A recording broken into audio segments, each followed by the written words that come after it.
ব্লগটা করার কারণ হচ্ছে আজকে আমি এসেছি মাঠে বাড়ির জমি দেখতে। বাবা সকাল থেকেই মাঠে আছে প্রায়।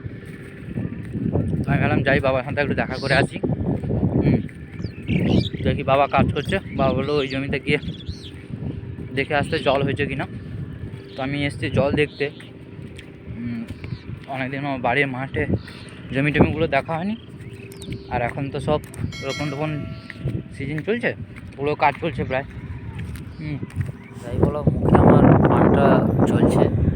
বাড়িতে এলে একটু পান টান খাই বেশি, তাই। সত্যি বাইরে থাকার থেকে গ্রামে কতটা সুন্দর, একমাত্র যারা গ্রামে থাকে তারাই বুঝতে পারবে। একটা সুন্দর ফিলিং আছে না, বলার বাইরে। তবে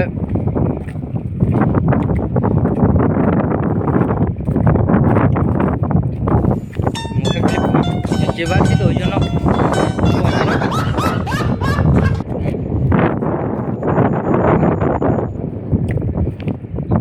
আর কিছুটা দিন ওয়েট করো। ডেলি এরকম ব্লগ করবো। তোমরা সত্যি বলছি, আমি মন থেকে একটু তোমরা সাপোর্ট করো প্লিজ। জমিটা আমাদের ঘুরে দেখাচ্ছি, দেখো বাড়ির জমিগুলো। ওই জমিটার জল দেখতে গেছিলাম আমি, ওই কোনায় বাকি আছে এখনও। এই জল হচ্ছে এখনও, জল হয়নি। সত্যি হাঁটা খুব টাফ, এইসব রাস্তায় হাঁটা প্রচুর টাফ। তবে গাইস আর একটা বলে দিচ্ছি, আমার তো আর অ্যাকচুয়ালি মাইক্রোফোন নেই, তো জানি না আওয়াজটা আমার কীরকম আসবে। আর প্রচুর হাওয়া হচ্ছে না, উত্তর দিক থেকে হাওয়া হচ্ছে প্রচুর, জানো হাওয়াটা অতটা বুঝতে পারবেন, মানে কথার থেকে বেশি হাওয়াটাই বোঝা যাবে আমার মনে হয়।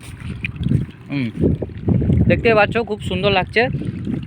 শহরে এখন থাকলে কি ঠান্ডা লাগতো, গায়ে তো রোদ একটুও লাগে না।